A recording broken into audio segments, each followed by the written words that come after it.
Coding has changed more in the last 10 months than in the last 10 years. To make sense of the chaos, I've mapped out 7 distinct levels of AI autonomy to see which level you're at, and if your role is even necessary at level 7, we have to start with the AI gateway drug, and the least autonomous of the AI tools. Level 1, Autocomplete. Level 1 tools just predict the next few lines of your code. It's a micro helper, but it was what got us using AI. Autocomplete AI used to be only for writing very common functions, but now it uses the entire context from the entire project to guess your next lines. We already know what autocomplete is, so let's quickly move on to level 2, the AI IDE. Then came Cursor, and AI joined at the hip with your IDE. Level 2 AIs can look through your entire project and use reasoning to determine what needs to be built next, and how to fix a particularly annoying bug. One of the problems with AI IDEs isn't that they can't use the terminal, but that they're not native to it. It might see your TypeScript files but completely miss that you're running them in a WSL container, leading it to suggest Windows commands for a Linux environment. That's why we need level 3 AI tools. Level 3, CLI Agents. Level 3 is where we stop pretending the programmer exists at all and give the AI direct terminal access. When Claude Code dropped in early 2025, the internet had a collective panic attack. Oh my god! Okay, it's happening! Everybody stay calm! Programmers were convinced that giving an AI terminal access was inviting Skynet to delete their entire computer. They're over-exaggerating. That would never happen. The problem is CLI agents have full access. Normally, it'll politely ask for permission before editing a file or running a command, but if you're a degenerate like me, you can just use the dangerously skip permission flag, so it never asks for permission again. But if you're like one of those professional programmers, then start Claude Code in a Docker sandbox like this. Okay, CLI agents now have full control over your computer, but what if you want to simulate an actual user using AI? Level 4, Visual AI Agents. While you can upload a screenshot to an AI IDE to help you write the CSS, it's still just an observer. It can't autonomously decide to take and act on more screenshots. Level 4 introduces the eyes and hands to the AI. This is the first AI that doesn't just read your code, it uses your software exactly like how a human would. It uses the mouse, clicks, and types, and navigates your entire app like a real user. The real magic here is that it's exploratory. Instead of you having to hard code every single test case, you give the AI a goal, like try to break my checkout flow, and it'll hunt for edge cases in the background 24/7. This makes it the ultimate tool for agentic testing. It finds failing scenarios you never even thought to write a script for. And because it sees the UI, it doesn't break just because you change the CSS class. It's the death of the manual test maintenance cycle.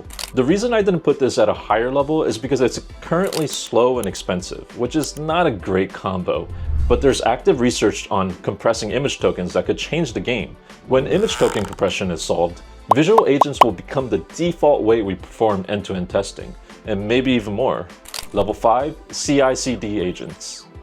Level 1 to 4 are tools used at the desk, but you watch them work and intervene when needed. Level 5 is the first level where the AI becomes a persistent colleague. It moves off your local machine and into the cloud infrastructure. This is where you stop coding and start assigning. With GitHub Copilot workspaces, you don't even need to open your IDE or terminal. You just tag the AI on the GitHub issue and it clones the repo, sets up the environment, and sends you a pull request when it's finished. Tools like SentrySeer don't wait for you to ask. They monitor your production logs 24/7. When a server crashes at 3 AM, the AI finds the bug and has a fix waiting for you before you've even had your first coffee. Level 6, multi-agent swarms. If level 5 gave you a remote coworker, level 6 gives you a fleet of them. Up until now, we've been dealing with a single model. The problem is that even the best AI agents get overwhelmed when you ask it to be the architect, the coder, and the tester all at the same time. It starts making confident mistakes because it's trying to juggle too many priorities. Level 6 is about specialization. Instead of one bot doing everything, you spin up an entire swarm.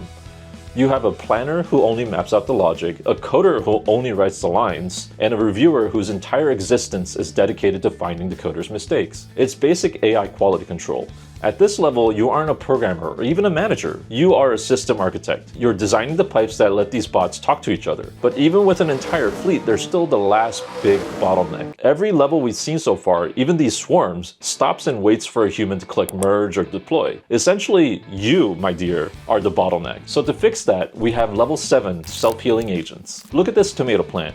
It shouldn't be alive. On day 34 of its growth cycle, the lighting, the heating, and the ventilation hardware all crashed simultaneously while the owner was asleep.